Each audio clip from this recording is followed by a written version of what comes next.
This is the Oakwyn Podcast, featuring Morgan Brown and Michael Yu.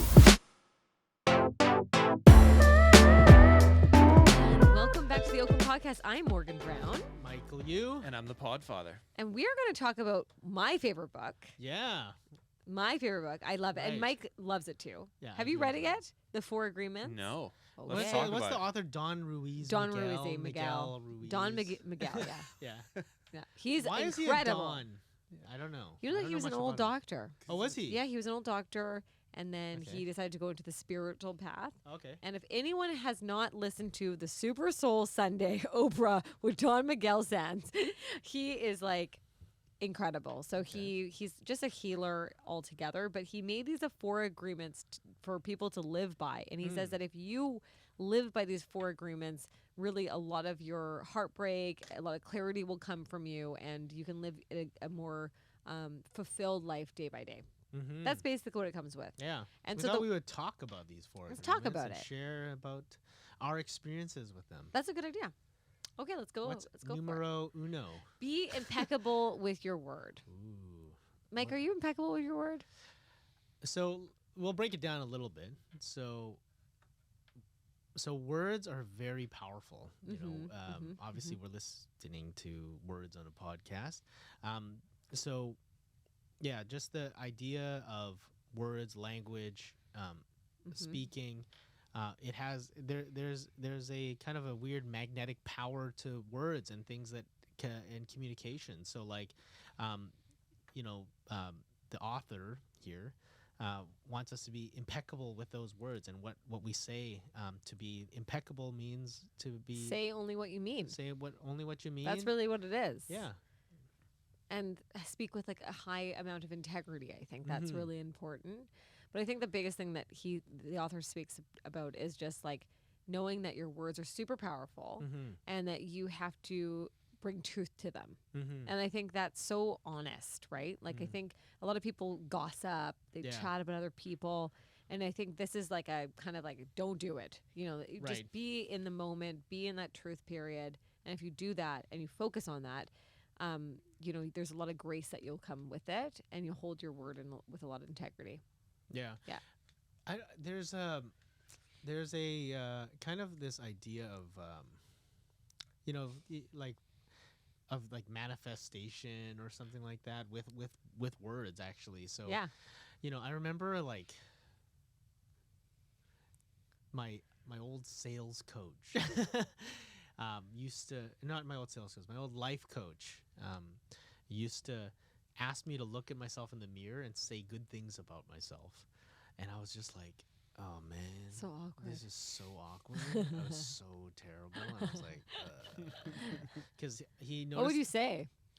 So at first, at first it was. I was just like, I don't know why I'm doing this. Like, this is a waste of money. Really? Yeah, and like, because he noticed that I had kind of like I had a lower confidence, Mm-hmm.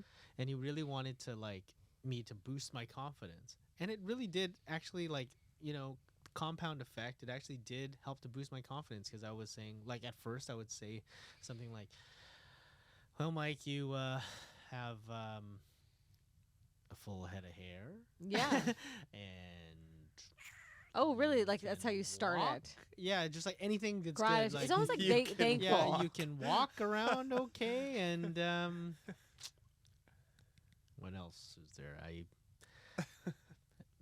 have brothers and sisters, and then like that would be the beginning parts of like anything that was good that was happening, and then all of a sudden, and then it starts incrementally getting like, hey, you can grasp concepts very well, Yeah. when you read them, you He apply remembers everyone's name. yeah. I can tell everything good about Mike.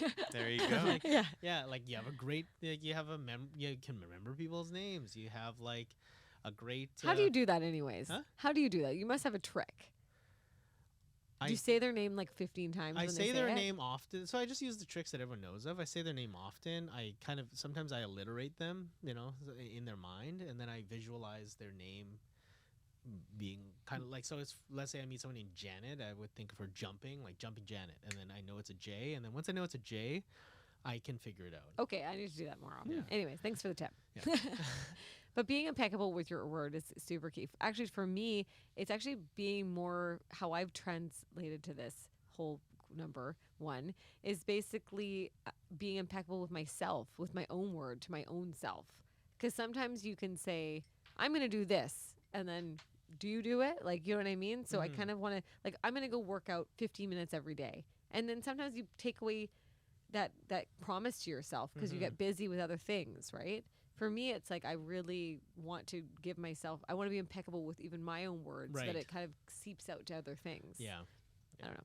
Number two, let's and go I think into as this. agents, that's something that we really want to be very impeccable with our words because it has such an impact and such an effect. Because like, you know, if you say the wrong thing or you give someone, you know, something that you're not sure of, and it could cascade into a lot of Bad things happening to other people that we care about. So, you know, that's something that's a great lesson. He says that's number one. That's his number one thing to do. He says if you just start with that and only do that, the rest are like not as important.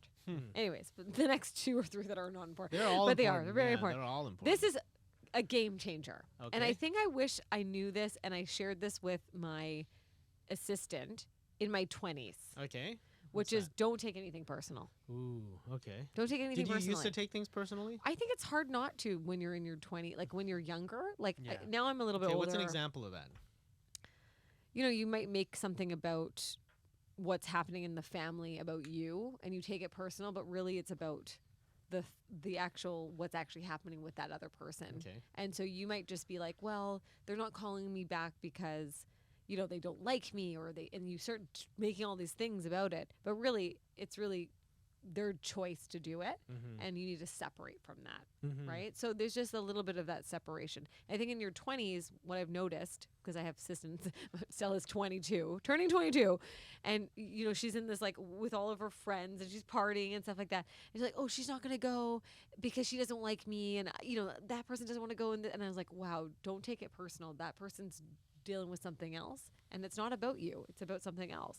Or if someone said to me, I don't want to be your friend anymore, don't take it like you did something wrong. That's up to them to make that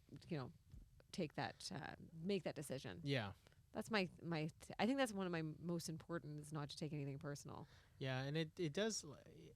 Yeah, I used to take everything personally. Like, you know, Yeah. let's say for example, like a dismissive look. I'm like, oh my god. Like, oh man, I'll never talk to that person again. Or just like any like minutia, I would kind of take it very personally and like, oh, like they don't like me, or and that would actually inhibit and restrict myself from doing things that my heart was telling me to do, because I was taking everything so emotionally like personal, you know, from different comments people would make, or you know, if I found out somebody was talking about me behind my back, it would ruin my whole week, and it would just kind of like, you know, it was You'd just really take it personal. Yeah. And It's hard not. This is probably one of the hardest ones to not do. oh, totally. Like I think, you know, like you I immediately still struggle with you still taking struggle. things I mean, and same with personally. me, and then I have to like click my head. It's like, oh, it's not about me.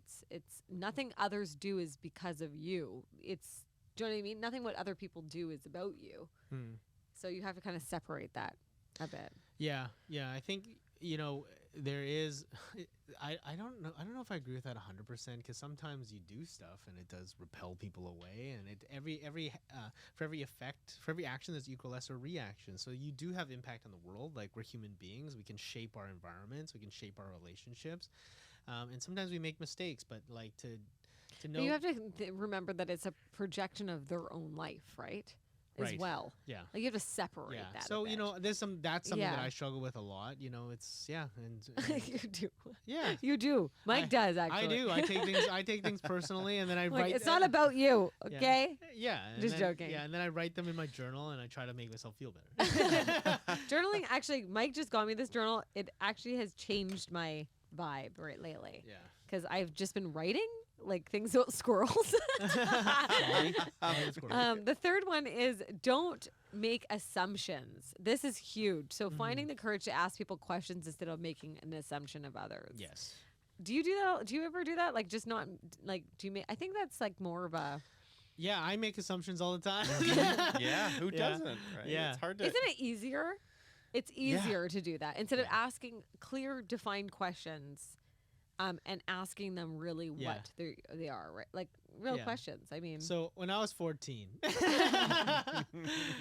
okay, when I was 14, I was like, I really wanted a girlfriend. I really wanted a girlfriend. I had some of my friends had girlfriends. I wanted a girlfriend, and then I was like, okay, there's the least attractive girl in school. I was like, she will for sure say yes to me if I ask her on a date. So I made that assumption. that is okay. Yeah, but maybe she winked at you or gave you the sign. No. Okay. And then so I asked her out, She said no. and I got rejected. What did someone say to you when you get rejected? Like, no thanks. And I was like, well, he said thanks. Well, that must have made you and that was- stronger. No, that made me weaker. No, now you really, now you really make. That's so funny. Yeah, and because I made that assumption that I was like, okay, well, this is like the least attractive girl school. Like, she would, of course, say yes. I don't think I'm probably like second or third from the bottom. There's Oh a couple my others that were worse than me, I think. But it turns out I assumed that, and I was the worst. So I think if you didn't make the assumption, then you would be like way better. You're right. You'd actually have like less of the misunderstanding. yeah, Less totally. sadness. Yeah. So if you didn't make the assumption, you would have saved your Yeah, butt. yeah. That's for I sure. made an assumption. Yeah. Have you ever made an assumption? I mean, I do it all the time. I think you make assumptions of other people all the time, and then you have to kind of step back and say, like perfect example is that, you just, oh my God, today was just that day that I think I didn't listen to any of these agreements. Oh yeah. Why? What happened? My sister-in-law and brother-in-law are coming down for like a month, Okay. and we're going up to see them literally the day that they come back from a Soyuz. Right. And I was like, why did they do that? We're going up to a Soyuz to go and see them like literally 2 days after. And I spent all this, not to say I spent all this money, but I like went and I like made an effort to like book this really far in advance, like, Right. and I just was a little bit kind of like turned off by it because they're going to be down here for a month before. And I'm like, that was the whole reason why I was going up there. Right. And I think I took it personal right away. I was like, they don't value this. Whatever. And I made the assumption right away that they just were like, they just made the assumption that they were just doing this to kind of like maybe not have us go up there. But then at the same time, I'm like, why did I even make that assumption? I'm like, at the end of the day, they're made their own choices. They have nothing going on up there. Calm down. And it's not about us all the time. And if we wanted to go up there, then we should be impeccable with our word and just do it. Yeah. So that's kind of how I twisted my mind Right. around. But right away, But you can't help but feeling a certain way. I felt right? Yeah, bad. yeah. I felt like, and I was kind of upset about it, right? So, that was my assumption my assumption was that they would be up there so we could go and see them. But now they're going to be here for a month, but at the end of the day, it's good to see each other. It doesn't matter. Totally. Yeah. Family vacay. I mean, yeah. And then the last one is always do your best. Do you do your best? I do. Yes, I this is something that I probably prescribe to on I'm a try hard. I'm like I'm a over try hard. But they say person. like if you do your best, you avoid self-judgment, self-abuse, and regret. Maybe I don't. Yeah. I don't know about avoiding self. I think people do that just naturally. Yeah, I think so. Even if you do I think even if you do your best, you still have like, oh man, I could be so much better. Like, look at how good this person's doing. But that's contrast because you're Yeah. paying attention to somebody else. Do you try your best every day? Yeah. That's good. Yeah. I mean, and I agree with that it kind of helps you avoid the regret. Like I never look back on like let's say like a podcast that I edit and be like, oh, I should have done a better job of that, because regardless of how much somebody's paying me for that particular job or that client's worth, I do the same thing, and I'm just like meticulous. So That's cool. and it helps you to not regret, your work or your decisions or whatever. Yeah. Do you do your best, Morgan? Yes, I do. I think I try my very, very best every day. I wake up in the morning. I'm like, okay, I gotta get on the bike. I gotta see my kids, Can spend I time tell with you them. something? I know where this is going. You're not trying hard enough. Could be better. Okay, guys. Thanks, guys. Thank you for listening to the Oakwyn podcast. Those are just 4 agreements of Yes. principle. Like, we did a quick book Yeah. review. That's a lot of fun. Awesome book. Check it out. If you've enjoyed this podcast, please rate us 5 out of 5 on the podcast platform you're listening to it on. And write us a little review if you can. That would be a big help. Yes, And thank that you. would be doing your best as a listener. Nice segue, Thank but- you guys for that. Yeah, get it. And if you're interested in Oakwyn, you want to learn more about Oakwyn, you're an agent from another office, or you just got a license, go to our website at oakwyn.com/join. Type in the message box Evolve 2022, and you'll meet one of our leaders and get a free piece of mystery swag. Okay, Thanks so till next much.